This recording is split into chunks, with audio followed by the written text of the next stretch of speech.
never slow up, no I don't take shit. I got no love for the fakeness. If you wanna play tough and wanna hate this, I'll always show up. I don't ever slow up, no I don't take shit. I got no love for the fakeness. If you wanna play tough and wanna hate this, I'll always show up and make a statement. I don't ever slow up, no I don't take shit. I got no love for the fakeness. If you wanna play tough and wanna hate this, I'll always show up and make a statement. Everything. Performa Alex Marquez di MotoGP 2023, disebut bisa menentukan keputusan Marc Marquez apakah bertahan atau meninggalkan Honda. Janji kosong Honda dalam menyiapkan paket motor kompetitif untuk musim ini, semakin tersingkap usai tes pramusim MotoGP 2023 di Portugal. Performa Marc Marquez dan kolega masih belum memadai untuk menyaingi para pembalap cepat dari skuad Ducati. Pergantian manajemen di tubuh Honda Racing Corporation, HRC, juga belum begitu menunjukkan efek signifikan. Kehadiran Ken Kawauchi sebagai direktur teknis baru Honda, pun belum terasa apapun.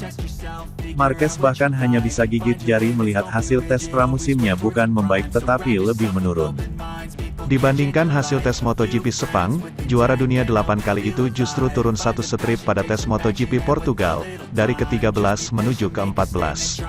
Pemandangan yang sangat berbeda bak bumi dan langit dengan sang adik, Alex Marquez. Alex yang musim ini bergabung dengan Gresini Ducati, ternyata menunjukkan adaptasi yang impresif di atas Desmosedici GP22 selama tes pramusim. Bahkan, mantan pembalap Ducati, Jack Miller, yang kini membela KTM Red Bull, terkesan dengan cepatnya Alex di atas motor pabrikan Italia itu.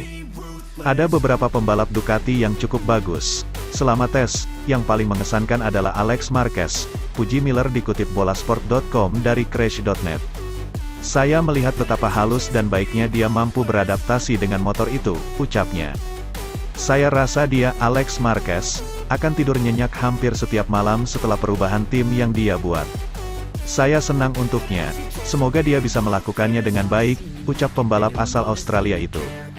Alex Marquez konsisten menempati posisi 10 besar dalam tes MotoGP Portugal dan hari terakhir tes Sepang. Bahkan pembalap 26 tahun itu sempat bercokol di urutan keempat. Di saat Alex berada di jajaran pembalap teratas, Marc justru terseok-seok dan sulit menembus 10 besar. Hal ini diyakini sudah menggambarkan bagaimana persaingan dua kakak beradik itu akan cukup jomplang pada MotoGP 2023. Belum lagi perbedaan suasana dalam menangani masalah dalam dua tim, akan lebih sering dibandingkan keduanya yang tinggal serumah itu. Sementara itu, Enea Bastianini selesai menjajal Desmosedici GP23. Dia mengaku belum bisa mencapai level rekan setimnya, Francesco Bagnaia. Francesco Bagnaia mendominasi tes pramusim terbaru, yang berakhir sore ini di Autodromo Internacional do Algarve di Portimao, Portugal.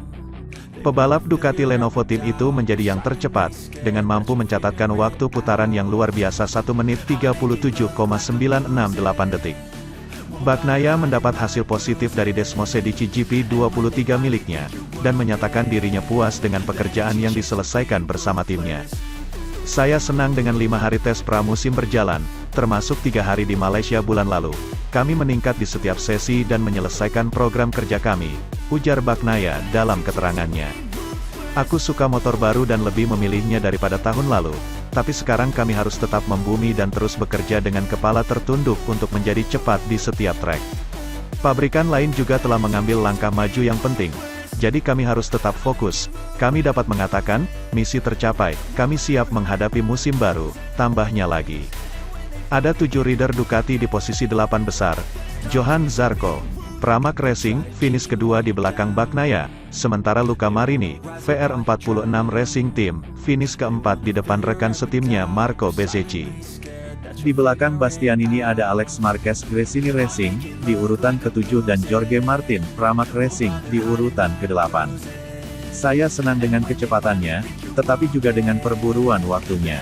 Saya hanya melakukan serangan waktu, tidak pada level Pecco, tapi juga tidak buruk, ucap pebalap yang dipanggil Bestia.